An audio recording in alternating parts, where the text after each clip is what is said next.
Hello, this is the 165th edition of Catch of the Day, available on the Branch Talk YouTube channel. Today we're going to continue reading from a book written by Doug Mitchell, entitled The Four Carpenters, the Ensign, the Time of Jacob's Trouble, and the First Deliverance. Starting near the top of page 3, we read Gem Thoughts. In Luke 21:24, we find these words, "And they shall fall by the edge of the sword, and shall be led away captive into all nations. And Jerusalem shall be trodden down of the Gentiles, until the times of the Gentiles be fulfilled." It is at the time Zechariah's prophecy is fulfilled when the four carpenters drive out the Gentiles, that Jerusalem shall no more be trodden by the Gentiles, for their time to occupy the Holy Land shall be brought to its end. 13 Symbolic Code 2:6. Because of idolatry, the Assyrian was permitted to take God's ancient people and their pleasant land. And certain it is that the Assyrian will control man just so long as God's people continue in idolatry.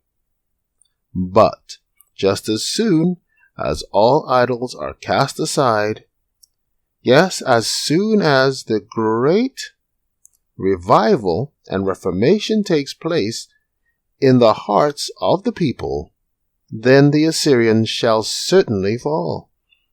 1 TG 33, page 4 and 5.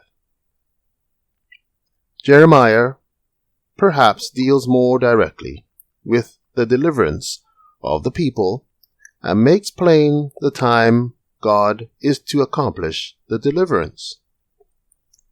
Jeremiah 30 verse 8. For it shall come to pass in that day, saith the Lord of hosts, that I will break his yoke from off thy neck, and wilt burst thy bonds, and strangers shall no more serve themselves of him. To break one's yoke and bonds means to make one free.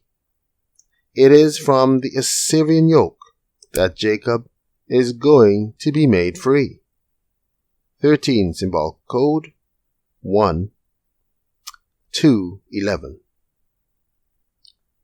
The Assyrian will be beaten down in the promised land through the voice of the Lord. You do not know now what that voice will say. But when it comes, you will know it. And whereas you do not need to know it now, you will have to know it then. If you look for it, you will recognize it without a doubt. 13 Symbolic Code 1:2:26. At the time Jerusalem, that now is, falls, the Lord's feet shall stand upon the Mount of Olives, and there make a very great valley, that is, remove the obstacles and hindrances, and thus prepare the land for the returning of his people. 1 TG 19:4.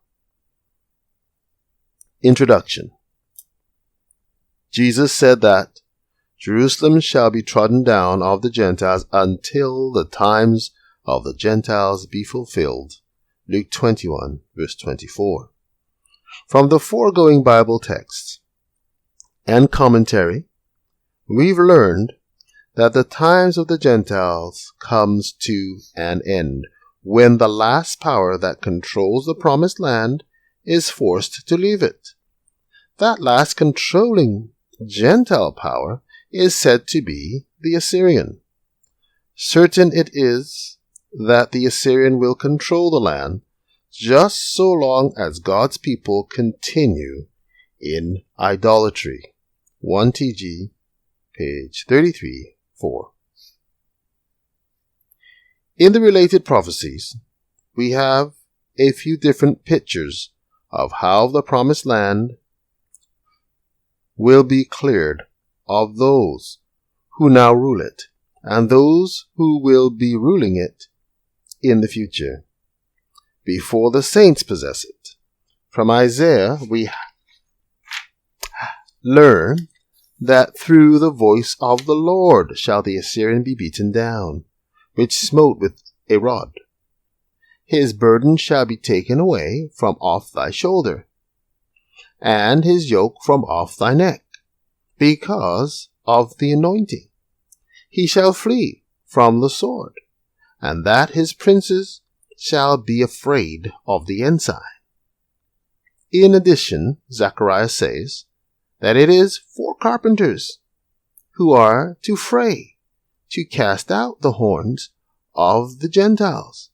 Furthermore, Brother Hoddeth, commenting on Zechariah's prophecy, said that when the Lord's feet shall stand upon the Mount of Olives, and there make a very great valley, that said event will remove the obstacles and hindrances, and thus prepare the land for the returning of his people.